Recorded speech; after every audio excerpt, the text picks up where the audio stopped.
right? Win with black women, Zoom for Harris. I'm telling you, if these moments get momentum and become a movement, this could be what this election is about. Let's bring in someone who was on the White Women for Kamala call, Democratic Michigan State Senator Mallory McMorrow, and conservative political commentator Liz Wheeler. It's good to have you both. Thank you for joining us. Nice to have you both. Mallory, did I get it right? And what was the vibe, and why this time, why haven't we seen this before? You did get the vibe right. It was incredible. First of all, Zoom has never had a meeting larger than 100,000 people. This happened completely organically. Shannon Watts, who's the founder of Moms Demand Action, tweeted in response to the Win with Black Women call that you mentioned that white women should do this. It's on us now. And that took off. And then all of a sudden she had this, oh no, I actually have to figure out how to do this moment. So rallied together with the likes of Glennon Doyle and Indivisible, reached out to Zoom. Zoom had to bring in extra engineers to figure out how to build their platform to handle more people. It crashed multiple times. The donation link went down, and I had to remind many of the white women on the call, if this is the worst thing that happens to us, we're going to be okay. Wait 5 minutes, hit refresh. It was so exciting. And I think to your point, from 2016 to now, white women have seen the impacts of a Donald Trump presidency in a way that we didn't in 2016. There's a level of responsibility knowing that elections are decided by white women. And this energy, I got to tell you, feels like nothing I've ever felt before. Well, a couple things. One, they went for him in 2020 also. And when it crashed, you should have said it was rigged, started a conspiracy, blamed the media. I mean, what are you doing, Mallory? Come on, get up on it. All right, Liz, let's remind people why Trump got white women, specifically all of them, but non-college educated, especially against Clinton and Biden. Why? Why would women vote for Trump? Sure. I think one of the things you said in your monologue was particularly insightful, and that is that Kamala moving forward needs to make the case for why people should vote for her. She hasn't really done that yet. She's only been the presumptive nominee for a couple of days. But I completely disagree with Mallory and with these 200,000 people that were on this Zoom call. First of all, I'm not sure it's a really good look for the Democratic Party to host a whites-only space event. I don't know that we want to take our country back to something like that, even if it is coming from the Democratic Party. But really, Kamala is extremely dangerous as a candidate. She's very extreme. She's bad for women. She's bad for our country. And you look no further than the border invasion. I mean, she was specifically tasked by President Biden to be the border czar. Under her helm, 8 million illegal aliens have come into our country, including people on the FBI's terror watch list, MS-13 cartel members, murderers, rapists, violent criminals. I mean, crime in our cities has increased under her watch. She actually encouraged people to donate to a defense fund, a Black Lives Matter defense fund that paid for the bail of a knife murderer, another man who was put in jail because of domestic violence. I mean, she's pretty bad news. She's pretty extreme. She's not in line even with Democrat voters. She's more radically left. So one quick qualification, and then I give it back to you, Mallory. The qualification is she was not made the border czar. She was put in charge of studying the migration issues from home countries, where she was supposed to negotiate with those countries and come up with solutions. So not specifically our border czar with that responsibility, but we did never hear anything about it. There was no report. There was no follow-up action. So there's a little stink on her. Not as much as you suggest, right, but so none the date either. was March 24th of 2021, the day that Biden put her in charge of it. Congress even had a resolution that acknowledged that she was the border czar. I know places like Axios now are pretending that she wasn't the border czar, even though they reported at the time that she was. She actually called her own efforts critical. Right. She called her own efforts critical. They are critical to the immigration policy. And I mean, look at the outcome. Do you think that our border is in good shape right now? Do you think that that's no? It's terrible. Do you think that this invasion is it's terrible? And most people, it doesn't matter if you're a man or a woman, agree. I don't even think it's wrong. I don't agree as a man. I agree as someone with eyes. It is. Right. It's so bad you can call it an invasion. But Mallory, notice what Liz is not talking about: reproductive rights. And this is the first cycle since Roe is gone. And people did not want it to go back to the states. People wanted a federal standard. Trump took it away. He is worried about it. We know that, which is why the platform doesn't mention it this year. The party platform doesn't mention gay marriage, doesn't mention reproductive rights. Do you believe it could be an issue that transcends economics in this election? You know, I think that if I can go back to the previous issue and touch on both of them are issues. And I think when you talk to women, women are smart enough to understand that one single person cannot change a policy issue. There was a bipartisan border deal on the table that Donald Trump made some phone calls and had it killed. So of all of the work that— But it was a fugazi deal, Mallory. That was a fugazi deal, and it came years into the administration. It did. That's fair. But I do think that as people are looking forward into who's going to take on the role of the presidency, you're going to have to work with Congress to get anything done. Now, on the issue of abortion rights, you're exactly right. There is a very strategic reason that abortion and reproductive rights did not make it into the Republican Party platform, because they've seen that every time abortion has been on the ballot since the Dobbs decision, it has won.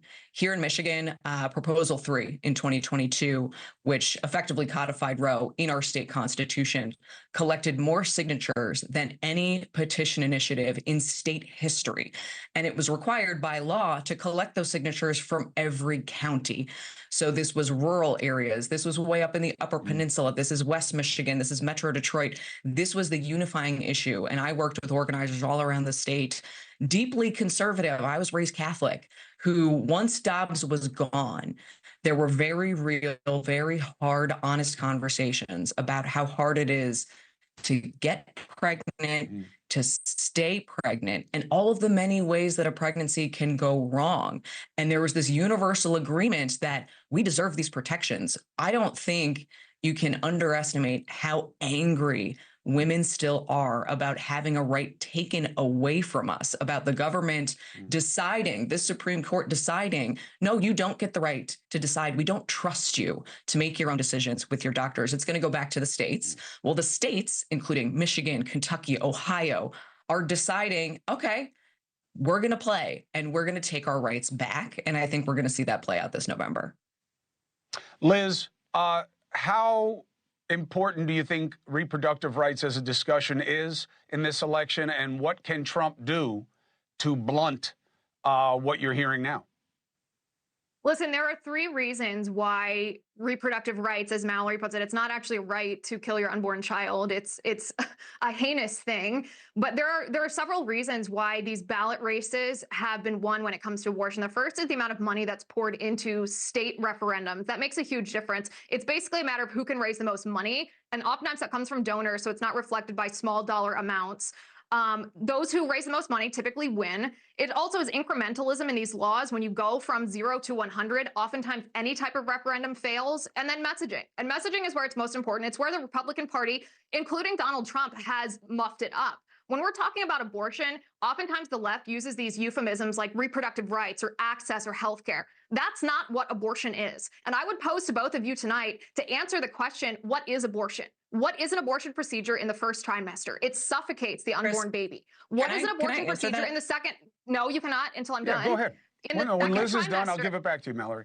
All right, thank you. In the second trimester, an abortion takes a vacuum and suctions the baby's limb from limb apart in their mother's womb. In the third trimester, the baby is given a lethal injection to the heart, and then its skull is crushed with forceps before it's removed from the mother's womb. This is a brutal, gruesome procedure, and there's a reason that 80% of the American people, 80%, think that abortion should be illegal in the third trimester. There's a reason that over 60% of people believe that it should be illegal in the second trimester. Kamala Harris is so radical on this.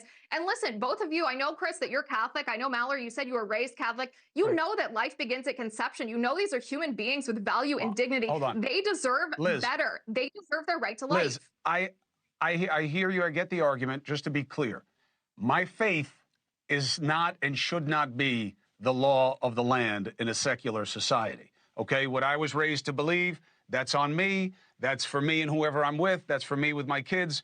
That doesn't make it okay to put on everybody else. And I really think we want to be careful about that. We have morals in our law, though. But let me just make this. We have morals in our law. Like the reason that I'm not allowed to murder you. is because as human beings, we have more dignity and value than animals, whereas that begot of our religious beliefs. So we have this sort of fundamental idea of right and wrong in our law. Judeo-Christian ethics are relevant to the Yes. law, but this is something far more specific. And the reason I'm cautious about it is that someday, Liz, this may be a Muslim majority country. And then what? Are we going to be okay with them putting their rules on us because they're the majority? Not for me. I say let's stop it right now. But I appreciate your points and your arguments. What does that have to do with protecting life in the womb, though? Well, because what if they have different rules that you don't like, but they're specific to their religion? But that's and like because a wild they're the majority, they hypothetical get that to you're put them on using to everybody dodge else. the question right now. Well, let me ask you this: No. from a purely scientific standpoint, when does a human life begin? When does a person with rights attach in the pregnancy process? When does a that was the human issue life begin in Dobbs and scientifically? in Roe. Just scientifically, purely scientifically, when does a human life begin? Listen, this is a silly conversation because two human beings can only make a human. I think it's an But the question is, relevant when is it a question. person with rights? You believe at conception. My religion teaches at conception. No. I'm Jews not talking about believe religion. something I'm talking else. scientifically. Scientifically, when does a human life begin? The question isn't about the potential life. It's about when is it a fetus that becomes a person under the law with rights attaching. It's a distinction with a difference in the law. We both know it. There's no reason to play games. But Mallory, you wanted to answer the question. Go ahead. I do. Yeah. This has been something that has been litigated here in Michigan in really painful, honest terms. And I feel like those who are on the other side of the issue always go to the gruesome details of the procedure itself. A liver transplant is gruesome. Any surgery is gruesome. But the reality is that it is so hard to get pregnant and to stay pregnant safely.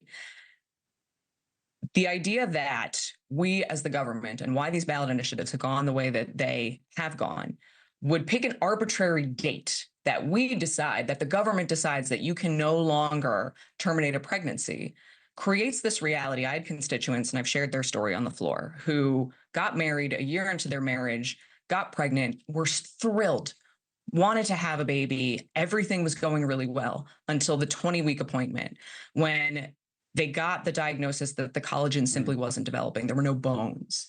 And their doctor said, there is a very, very narrow chance that this fetus would survive to birth. But if it does, might only live a couple of days, and a sneeze could break a rib. It would be nothing but pain and suffering. And there's a very high likelihood you would never be able to conceive again. This was a termination they never thought they had to make. And when I talked to Jordan, the husband, who, I think his story is really powerful because we never talk about men in this situation. He said, I never thought that we were in the position of having an abortion. I thought we had a medical emergency, and they deserve care. They don't deserve to be treated like criminals. And that's what's on the ballot, is compassion and recognizing that everybody's situation is different. Listen, we'll be talking about this more. Mallory, I appreciate you being here. Liz, well argued and appreciated. Look forward to having you both back on the show. Thank you very much for being with me tonight. Have a good weekend. Hey, thank you for watching. Please go to newsnationnow.com, newsnationnow.com, and you can find NewsNation on your television provider. And don't forget to click the red subscribe button down below. Then you will get more of NewsNation's fact-driven coverage.